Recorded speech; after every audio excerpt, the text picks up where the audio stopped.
Doctor కొంచెం ఒక age వచ్చిన తర్వాత ఒక 50+ ఆ ఏజ్ వచ్చిన వాళ్ళల్లో ఆస్టియో ఆర్థరైటిస్ నీ జాయింట్ పెయిన్స్తో ఎక్కువ బాధపడుతూ ఉంటారు. యాజ్ ఏ ఇంటర్వెన్షనల్ రేడియాలజిస్ట్గా మీరు ఎలా ట్రీట్ చేస్తారు? సో ఈ జాయింట్ పెయిన్స్ అనేది ఏజ్ రిలేటెడ్గా, సో ఏజ్ పెరుగుతూ ఉంటే ఆ అరుగుదల అనేది ఉండడం వల్ల, వేర్ అండ్ టేర్ వల్ల ఈ జాయింట్ పెయిన్స్ వస్తూ ఉంటాయి. సో కామన్గా ఉండేది మాత్రం నీ జాయింట్ పెయిన్స్, మోకాళ్ళలో ఎక్కువ అరుగుదల ఉంటుంది.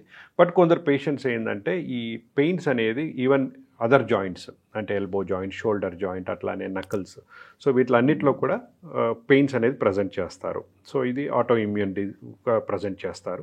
సో వీళ్ళలో ఏంటంటే మనం మినిమల్ థెరపీలా, అంటే నీ జాయింట్ కంటే మనకి ఎట్లా అయితే నీ రీప్లేస్మెంట్ చేస్తారో ఆ స్టేజ్ రాకముందుకే మనం ఎలా అయితే కొంత మినిమల్ స్టేజ్లో ఉన్నప్పుడు ఆర్ ఇనిషియల్ స్టేజ్లో ఉన్నప్పుడు మనం జాయింట్ ఇంజెక్షన్స్ చేయొచ్చు.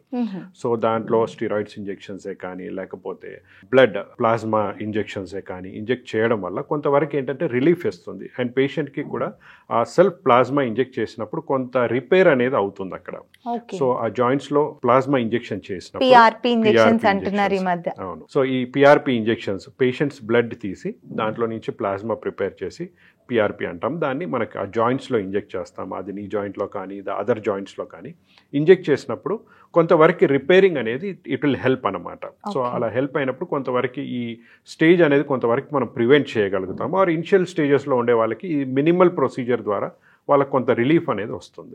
ఓకే, ఈ పిఆర్పి ప్లాస్మా ఇంజెక్ట్ చేస్తారు కదా, ఈ ప్రాసెస్ అనేది వెనకటి నుంచి ఉందా డాక్టర్, లేదా ఈ మధ్య ఎక్కువ వింటున్నాం కదా, ఈ మధ్య కనిపెట్టారా? అంటే దిస్ ఇస్ ఎవల్యూషన్, అంటే ఇంకా ఏంటంటే న్యూ థింగ్స్ వస్తూ ఉన్నాయి. సో దీంట్లో ఇదంటే కొంచెం రీసెంట్ అడ్వాన్స్మెంట్. మనకి బ్లడ్లో ప్లాస్మా అనేది we found that it is, అది ఏంటంటే మనకి రిపేరింగ్ హెల్ప్ చేస్తుంది.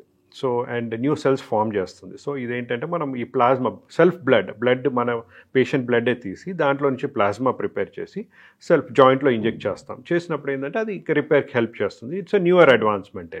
Okay, right doctor, thank you.